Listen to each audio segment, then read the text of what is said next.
tout le monde, j'espère que vous allez bien. Je suis extrêmement contente et heureuse de vous retrouver dans cette nouvelle vidéo. Bien sûr, et comme d'habitude, si ce n'est pas déjà fait, abonne-toi. Si tu es nouveau sur la chaîne, bienvenue à toi. Ceux qui m'ont connu dans l'ancien format et qui me redécouvrent dans ce format, merci pour ta fidélité. En tout cas, c'est un plaisir. Comme d'habitude, j'allais le dire, aujourd'hui, je vais vous parler, sans transition aucune, hein, d'un sujet que je trouve particulièrement intéressant et que je pratique dans la vie de tous les jours et de plus en plus. Et ce sujet est le suivant. Est-ce que certains événements, certaines choses que l'on capte, qui se passent, est-ce que c'est de la manifestation? Est-ce que ce sont des fragments du futur? Ou est-ce que ce sont des synchronicités? C'est là tout l'objet de cette vidéo. C'est un sujet qui m'a toujours intéressée et je me suis toujours posé des questions là-dessus parce que j'avais déjà remarqué certaines choses. Il m'était déjà arrivé certaines impressions de déjà vu, comme le fait de constater certains bugs dans la matrice au niveau de l'heure, par exemple, ou le fait où mon esprit a l'impression de voir quelque chose et tout de suite après cette chose se passe. Et je m'étais toujours demandé comment c'est possible, comment expliquer cela et notamment dans les expériences que j'ai vécues, que je vais vous partager dans cette vidéo, je me disais, mais est-ce que finalement, alors est-ce que c'est de la manifestation? Donc est-ce que le fait que je pense fort à cette chose ou je me connecte au champ de la manifestation, ça ouvre d'autres plans, ça ouvre d'autres choses. Donc est-ce que ce que j'obtiens dans la vie en fonction de ma pensée et qui se manifeste, qui prend place, qui prend vie dans la matière, est-ce que c'est parce que je l'ai attiré? Ou alors, est-ce une simple synchronicité? Ou alors, un sujet tout aussi intéressant, est-ce que ça pourrait être le fait que nous sommes capables de capter des fragments du futur et que du coup après ça se connecte. N'oublions pas que nous sommes des êtres multidimensionnels. Nous négligeons beaucoup trop, en même temps tout est fait pour que cela soit négligé, ne soit pas trop exploité. Le pouvoir de notre être, nous sommes divins. Je vais peut-être paraître lunaire, mais nous sommes divins, nous sommes magiques.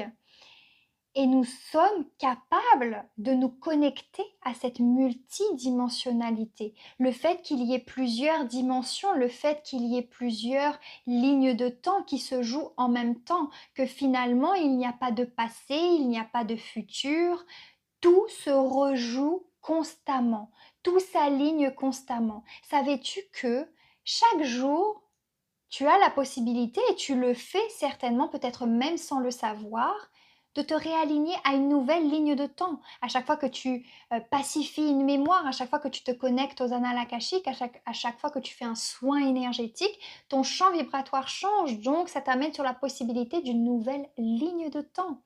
Est-ce que dans toujours cette optique de parler qu'il n'y a pas de passé, qu'il n'y a pas de futur, le passé, enfin il n'y a pas vraiment de passé, le passé ne s'arrête pas, le passé continue de se rejouer tel qu'on l'a vécu. Comment est-ce qu'on change de ligne de temps par rapport à son passé?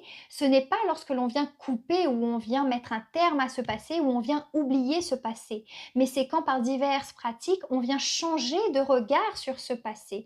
Lorsque l'on vient changer de regard sur ce passé, ça ne change pas le passé, ça ne change pas la chose telle qu'elle a été initialement, mais ça change comment nous on l'a vécu, l'impact que ça a eu à l'intérieur de nous, le regard qu'on laisse là-dessus. Et en fait, c'est ça qui change. Et le fait que ça change, et bah du coup, ça change notre état présent actuel. Ça n'est plus le même que si on avait gardé ce passé tel quel avec nous. Ça change notre présent et comme ça change notre état présent, ça change aussi ce futur potentiel, ce vers quoi on allait se diriger en gardant cette même vision du passé que l'on a. Donc ça, c'est quelque chose que l'on fait des multitudes de fois, par jour, par semaine, par mois, sans forcément se rendre compte. Donc même si ça te paraît lunaire ce que je te dis, tu as certainement dans la matière déjà vécu une situation où tu as changé de regard sur ce que tu as vécu dans le passé, de différentes façons, que ça soit de toi-même, par un apprentissage, par une lecture, par, la vie tout simplement, par le temps qui passe et sans aller dans quelque chose, de très spirituel, qui a changé ton regard, qui a changé ton regard sur ton présent, qui t'a permis de voir les choses autrement et qui a changé, sans que tu le saches, si ta conscience n'était pas là-dessus, ton futur. Donc ça, c'est quelque chose que l'on fait tout le temps, que l'on fait bien plus qu'on ne le pense. Là, ce que je t'invite à faire, c'est amener ta conscience là-dessus, le faire maintenant et aujourd'hui avec confiance. Voilà tout l'objet de cette vidéo. Je trouve ces sujets tellement passionnants que je pourrais vous en parler pendant des heures. Quand tu prends conscience que tu peux jouer sur les lignes de temps, non pas jouer de prendre ça comme un plaisir, de prendre ça comme un pouvoir, de prendre ça comme une quête interminable, mais quand il y a cette curiosité, cette envie d'apprendre, cette envie d'expérimenter, cette envie de se connecter finalement à la ligne de temps la plus juste et la plus lumineuse pour nous, qui s'ajuste au fil du temps, le, ce qui est bien, le fait de s'ouvrir aux multidimensionnalités, de s'ouvrir aux lignes de temps, c'est qu'on réalise que rien n'est figé, que c'est modifiable, que les choses peuvent changer. Ça nous aide aussi dans notre vie de tous les jours à l'acceptation. Ça nous aide aussi à accepter le changement, à naviguer avec le flot de la vie. La seule chose qui est constante dans la vie, c'est le changement. Nous sommes d'accord.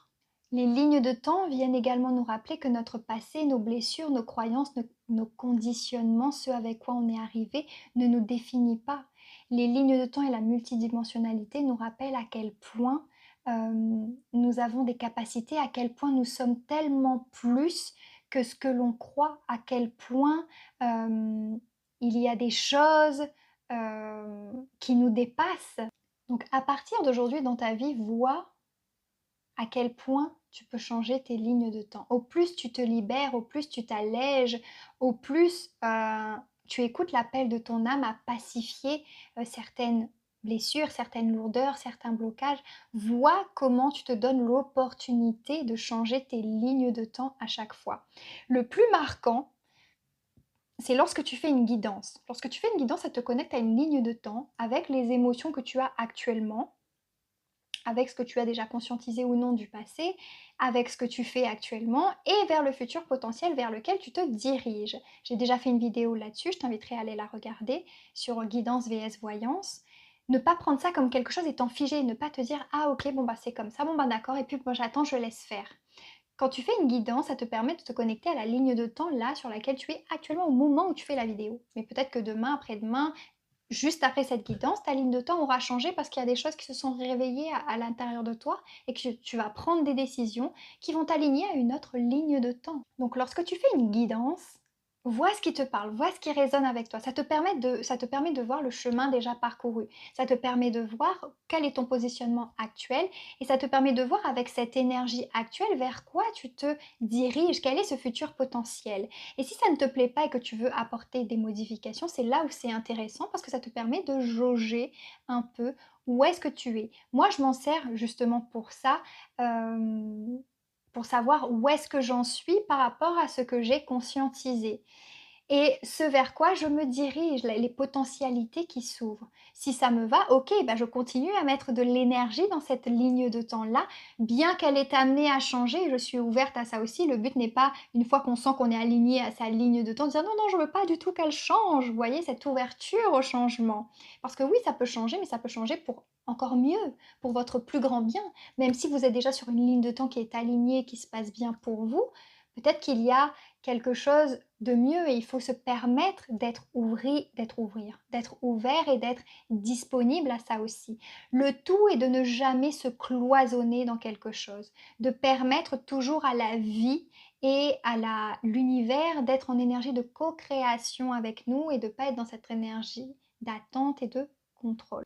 J'aimerais aussi vous rappeler un élément fondamental qui va peut-être changer votre regard là-dessus. Notre réalité, notre matrice, notre environnement autour de nous, se crée en fonction de nos pensées, en fonction de nos vibrations, en fonction de nos croyances, en fonction de ce que l'on vibre finalement, en fonction de notre énergie vibratoire et non le contraire. N'attendez pas que l'extérieur vous montre ce dont vous avez besoin pour vous dire, pour attendre que ça corresponde à votre réalité. Votre réalité extérieure va se créer à partir du moment où vous allez comprendre votre pouvoir intérieur. Et c'est là où il est important, et c'est pour ça que c'est un sujet qui me tient à cœur, enfin c'est un thème qui me tient à cœur dans mes vidéos, c'est prendre sa responsabilité, prendre la conscience et l'importance de son pouvoir créateur et de son pouvoir personnel. Dans le chamanisme, pour appeler ce pouvoir créateur, pour le nommer, pour le reconnaître, on dit O Mateo. Quand je dis nous créons notre propre matrice, encore une fois, je vais vous paraître lunaire et je vais aller très loin. Imaginez votre environnement tout autour comme un jeu vidéo, comme des pixels, comme des grilles qui se forment tout autour de vous, comme si vous êtes dans un jeu vidéo et vous arrivez dans un univers que vous avez pensé, que vous avez imaginé, peut-être que vous avez eu des paramètres à mettre en compte, enfin à ajuster pour que cet univers, par exemple, vous voulez un univers enchanté, d'autres personnes vont vouloir une forêt, d'autres personnes vont vouloir un univers robotisé, enfin je ne sais pas. Il y a eu des paramètres à mettre en compte et ça vient de vous. Donc, ne restez pas dans cette illusion que c'est la matrice autour qui crée votre réalité. Replacez-vous dans votre pouvoir créateur et dites-vous bien que c'est votre rayonnement, c'est vous qui donnez la possibilité à ce qui existe autour de vous. C'est là que vous comprenez le pouvoir de votre rayonnement et que tout part de vous. On a trop tendance à penser que en fait, c'est la matrice qui nous domine et qui a le pouvoir sur nous. Non, c'est toi qui as le pouvoir de donner l'image que tu souhaites à la matrice. Certes, la matrice, elle existe, elle a du bon, elle a du mauvais, mais c'est toi qui as le... C'est toi le maître du jeu. Voilà, et c'est ça c'est important de le rappeler pour ne plus se placer dans cet état de victimisation, pour ne plus se... pour ne plus subir en fait cette matrice, mais bien être conscient de ton rôle et de ton pouvoir. Attention, je ne dis pas que les gens qui vivent des choses compliquées, des souffrances, etc., qu'il faut arrêter de se victimiser. Attention, je reconnais chaque personne dans sa souffrance, dans sa douleur. Je parle vraiment sur un plan plus large, sur un plan de création, sur un plan de responsabilisation. Quand je dis nous créons notre propre matrice et non le contraire, vois à quel point, lorsque tu évolues, lorsque tu montes en vibration, vois à quel point ton rayonnement change, vois à quel point le regard des gens change sur toi, vois à quel point tu es plus aligné, tu es plus appelé vers des lieux, vois à quel point, je ne dis pas que tout sera toujours fluide, attention, mais vois comment ton environnement se calibre en fonction de tes prises de conscience, en fonction de la prise de conscience à quel point tu as ce pouvoir à l'intérieur de toi. Ça peut être un emploi qui change, un déménagement, des nouvelles rencontres qui viennent à toi, les personnes te font des compliments. Vois à quel point en fait ça part de toi. Je vais maintenant te partager des choses que je prenais comme pour des synchronicités, des manifestations, mais que finalement ma pensée a changé et me fait dire qu'en fait c'est cette capacité à capter en fait des petits fragments du futur, d'un futur proche, d'un futur un peu plus lointain. Première synchronicité, alors il y en a eu beaucoup lors de mon voyage au Mexique, donc je vais commencer par partager cela vu que ce sont les plus récents. En fait, durant mon voyage au Mexique, après ce sont des synchronicités, ne vous attendez pas à des trucs de fou, hein, mais c'est des trucs qui se sont avérés pour moi. On avait prévu un chauffeur de départ qui nous ramènerait à l'aéroport pour rentrer. Et en fait, on a eu plusieurs chauffeurs lors de nos sorties parce qu'on a fait diverses excursions au Mexique et du coup, on a vu plusieurs chauffeurs. Et il y a un chauffeur, je me dis: «Ah, j'aimerais bien que ce soit lui qui nous ramène à l'aéroport à la fin et non pas le chauffeur prévu de base». J'avais rien forcément contre ce chauffeur-là, mais voilà, je me suis dit: «Ah, j'aimerais bien que ça soit ce chauffeur-là, on va l'appeler Louis. J'aimerais bien que ça soit Louis qui nous ramène à l'aéroport, mais bon voilà, sans plus, hein, mais du coup, c'était maintenu que c'était l'autre chauffeur. Il n'y avait même pas d'éventualité. La question ne se posait même pas. Et arrivé le jour du départ, surprise, ce n'était pas le chauffeur qui avait été prévu initialement. C'était le chauffeur Louis, c'était Louis. Et du coup, je me suis dit: «Ah trop bien, c'est lui qui nous emmène». Donc voilà, prenez ça comme vous voulez, vous pouvez dire: «Ah mais c'est juste le hasard» et cetera. Voilà. Ensuite, deuxième synchronicité, durant mon voyage au Mexique, je voulais absolument trouver une pierre. Je voulais un cristal de roche, je voulais ramener en fait un cristal de roche du Mexique. Donc on a eu une journée shopping où j'ai pas pu trouver mon cristal de roche et je me suis dit: «Ah trop dommage, j'aurais bien aimé trouver, ou alors trouver une pierre, enfin un cristal de roche». Voilà, je voudrais voir un cristal de roche, je me dis: «Ah pourquoi on nous offrirait pas un cristal de roche, machin». À la dernière journée, la dernière cérémonie qu'on a faite, Heu, il nous a été offert un cristal de roche. Je suis tellement reconnaissante. Il est tellement beau, j'étais tellement émue, hem, que voilà, je me suis dit: «Waouh!» Même à chaque fois, je partageais ces petites choses avec les filles, du groupe qui me disaient: «Mais waouh, Maëva, c'est clairement de la manifestation». Hem, je le disais vraiment sans conscience. Pour moi, c'était vraiment des synchronicités. Et troisième chose, je voulais le soir, enfin le dernier soir, je me suis dit: «Ah j'aimerais trop boire un chocolat chaud ou un cacao». J'avais vraiment cette envie de chocolat chaud, de cacao. Et le lendemain matin, qu'est-ce qu'on nous propose à table? Un cacao! Donc j'étais tellement contente, je me suis dit: «Ah non, hier soir j'avais trop demandé un cacao et là on nous propose un cacao, mais trop bien, mais tellement!» Et le plus flagrant, la synchronicité qui m'a vraiment le plus marquée, et je vous jure que ça s'est vraiment passé comme ça, c'est que j'étais en recherche d'un cabinet. Avant, je louais des cabinets uniquement à l'heure. Et là, j'étais en recherche de cabinet à la journée, parce que je voulais vraiment étendre mon activité, plus me poser, m'ancrer, etc. Et du coup, je suis allée chez ma kinésiologue. Et là, dans la salle d'attente, je me suis dit: «Oh, mais pourquoi ma kinésiologue ne me proposerait pas un cabinet à louer? Ça serait tellement bien». En fait, c'est juste passé dans l'information est passée dans ma tête et fou! C'est tout de suite reparti. C'est-à-dire que j'ai pas eu le temps de mettre de pensée, de jugement et cetera. Je me suis dit: «C'est tellement absurde, quelle chance, quel pourcentage, quelle probabilité, il y aurait que ma kinésiologue me propose une location dans son cabinet». Et du coup, j'entre dans la dans bah, je vais faire ma séance avec ma kinésiologue et je vous jure, 15 minutes après, elle me dit: «Je te dis ça comme ça Maëva, c'est une information comme ça, mais je loue, mon cabinet, je loue mon cabinet à la journée si besoin» et cetera. Je me suis dit: «Mais ça répond totalement à mon besoin». C'est exactement le message que j'ai capté dans la salle d'attente il y a 15 minutes. Mais moi, je n'en revenais pas, c'était un truc de dingue. Je suis rentrée, j'ai raconté ça à mon ami et il m'a dit: «Ah mais c'est fou, c'est une synchronicité de dingue» et cetera. Donc finalement, je pense que, et ce n'est que ma pensée, je ne dis pas que c'est une stricte vérité. Il y a encore plein de petites anecdotes comme ça que je pourrais vous raconter, mais là, c'était vraiment les plus marquantes, les plus récentes et la plus marquante qui m'a vraiment fait dire: «Mais il se passe quelque chose en fait». Ça va au-delà de la synchronicité. C'est que vraiment on a cette capacité à se connecter à des fragments de futur. Une fois que c'est aligné, on pose l'intention, c'est comme si l'univers communique en permanence avec nous. Pour terminer, les différents moyens aussi que j'ai remarqué de me connecter à ce genre d'énergie, à cette multidimensionnalité, c'est au travers des chansons. Vous allez trouver ça peut-être, ringard, mais c'est réel. Testez, ouvrez-vous à ce champ-là, testez et vous verrez, vous m'en direz des nouvelles. Souvent, j'aime beaucoup écouter de la musique. J'adore ça, écouter de la musique, chanter, et cetera. Donc je comprends bien que l'univers prend ce biais-là pour communiquer avec moi. Le plus marquant, ça a été récemment aussi, avant mon voyage au Mexique, où en fait, je me posais la question, je sentais en fait qu'en 2024, j'avais fait un gros travail sur le karma. J'avais libéré tellement de choses, pacifié tellement de choses. Ça a été très exigeant, mais en même temps très libérateur, très salvateur pour moi, que je me suis dit: «Mais c'est bon là». En fait, j'ai envoyé ça dans l'univers comme ça, je fais: «Mais c'est bon, j'ai payé mon karma».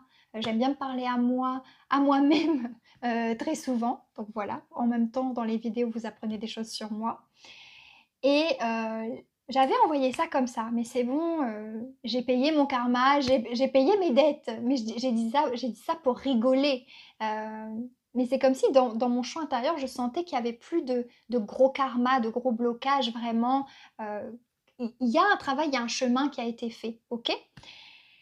Donc je prends ma douche parce que c'était dans la salle de bain, je sors de ma douche et là j'ai une chanson qui me vient en tête, mais une chanson que je ne chante jamais, c'est une vieille chanson qui date et c'est la chanson I Paid My Dues de Anastasia. Je sais pas si vous la connaissez. Et je me suis dit, mais truc de dingue. Après, vous pouvez me dire, oui, mais comme ton cerveau a parlé de payer ses dettes, peut-être qu'il a fait le lien avec une mémoire qu'il connaissait, d'une chanson qu'il connaissait. Du coup, ton cerveau est très intelligent, il a fait le lien. Si vous voulez, ça peut être une explication. Je ne suis pas fermée à l'idée, mais n'empêche que je me suis dit, c'est une confirmation. Moi, je l'ai pris comme une confirmation. Parce que vous allez peut-être prendre comme un lien fait entre mon cerveau et un souvenir très lointain. Euh, Moi, c'était vraiment une confirmation pour moi dans la chanson qui dit I paid my dues, c'est j'ai payé mes dettes. Ça venait me confirmer que oui, oui, ma petite, enfin, oui, quand je dis oui, ma petite, c'est pas péjoratif envers moi, hein, c'est plutôt drôle, amical, enfin voilà. Oui, tu as payé tes dettes. Oui, c'est ok. C'est comme si l'univers me répondait en me disant oui, oui, on confirme, c'est ok. Et du coup, suite à ça, j'ai fait une guidance où je voulais vraiment connaître mon cheminement durant l'année 2024, ce qui avait été conscientisé pour moi. Donc, je l'ai fait avec avec une personne de confiance. Et elle m'a confirmé. Sans que je lui dise rien, je ne vais pas dire ah, je veux bien voir au niveau karma, etc. Je lui ai rien dit. Juste une rétrospective de mon année 2024. Et elle m'a dit effectivement, le karma, il y a eu beaucoup de choses qui ont été conscientisées, libérées au niveau du karma. Enfin bref, voilà, elle me l'a confirmé. Ensuite, pas plus tard qu'hier, j'étais en train d'écrire, je me posais des questions justement sur l'incarnation, la réincarnation, les dernières incarnations sur Terre, etc. Je faisais un peu, enfin, j'écrivais en fait mes rétrospectives sur, et je disais à quel point j'étais dans la gratitude, j'étais reconnaissante d'avoir pu me libérer, qu'aujourd'hui c'est un moment pour moi de liberté, que je suis en train de me diriger vers ma liberté d'âme au niveau professionnel, enfin voilà, au niveau des choses comme ça, même si ça a été compliqué, même si ça a été difficile, que en fait je transmute en fait tout ce qui a été compliqué pour moi en liberté finalement. Donc voilà, ça tournait un peu autour de ça. Et là, tout d'un coup, enfin 5 minutes après, hein, j'ai eu une chanson en tête. Pareil, une vieille chanson d'une telenovelas, je ne sais pas si vous la connaissez, Milagro. Donc voilà, faut vraiment... Enfin, c'est pas des chansons que j'écoute tous les jours, c'est des chansons que je n'ai pas écoutées depuis très longtemps. Et j'ai tout d'un coup, chez cette chanson, j'ai le générique qui me revient dans la tête. C'était la chanson Cambio dolor por libertad. Et en fait, c'est le fait de changer la douleur pour la liberté. Comment vous dire que je me suis dit, mais hasard de dingue, synchronicité de dingue. La vie m'a confirmé que oui, effectivement, tu as transformé ta douleur en liberté. Donc, autant vous dire que je n'ai pas arrêté d'écouter cette chanson, que j'ai fait de la danse intuitive, etc. Il est très important et c'est très important pour vos énergies, pour vos vibrations de faire de la danse intuitive. Je ne vais pas m'étendre sur le sujet, je pourrais faire une vidéo là-dessus si vous voulez. Mais voilà, c'est tellement de choses qui font que la vie nous répond souvent on n'y porte pas attention parce que j'aurais pu dire oui c'est juste une chanson qui passe et voilà. Euh, mais là, j'y ai porté attention et je vois que quand je porte attention, ça répond en fait directement. On a cette capacité aussi à nous connecter plus facilement aujourd'hui, à ce que ça soit plus facilement disponible pour nous et à capter aussi plus facilement les informations. Mais encore une fois, il faut se rendre disponible, il faut être ouvert et encore une fois, ça dépend de nos croyances, ça dépend de là où on a envie de mettre nos énergies. Voilà, ça dépend de tellement de paramètres, mais faites en fonction de ce qui est le plus aligné, le plus OK pour vous. C'était juste pour revenir sur ce petit point où parfois les gens me disent mais j'envoie des demandes à l'univers mais je n'ai pas de réponse. Mais j'ai envie de vous dire à quel point vous vous rendez disponible. Est-ce que vous pensez que la réponse va venir exactement de la manière dont vous attendez la réponse? Parfois c'est souvent imagé, c'est souvent dans un rêve, c'est souvent dans une petite action, c'est souvent dans un merci, c'est souvent dans un élan, c'est souvent dans une chanson, sur une publicité. C'est souvent subtil et c'est souvent lorsqu'on arrête de rechercher cette notion de je veux une réponse comme ça, je veux une réponse maintenant. C'est là que ça vient, c'est de poser l'intention sans attente. Voilà, parce que moi, j'ai remarqué, hein, quand je porte ces intentions, mais il n'y a pas de mental derrière, où il n'y a pas d'attente particulièrement, paf, tout de suite j'ai une réponse, tout de suite j'ai une chanson, tout de suite il y a quelque chose, tout de suite il y a quelqu'un qui me parle de quelque chose. Donc voilà, tout ça pour dire que finalement, ce qu'on appellerait manifestation, est-ce que ça ne serait pas cette faculté que nous pouvons avoir à divers niveaux de nous connecter à certains fragments du futur? Est-ce que ça ne serait pas une manière à la vie de nous rappeler à quel point nous sommes magiques, à quel point nous sommes divins et à quel point il est important pour nous de nous reconnecter à ces savoirs? Donc voilà, c'était un plaisir de te transmettre tout cela. N'hésite pas à me partager en commentaire si tu as des anecdotes toi aussi à ce sujet-là. Qu'est-ce que tu en penses? Ça sera avec grand plaisir. Si tu veux me découvrir ou si tu souhaites une prestation avec moi, www.amelumineuse.com. N'hésite pas à activer la petite cloche pour recevoir la notification de lorsque je fais des vidéos. J'aurai grand plaisir à te retrouver. En tout cas, très bientôt. D'ici là, prends soin de toi. Ciao!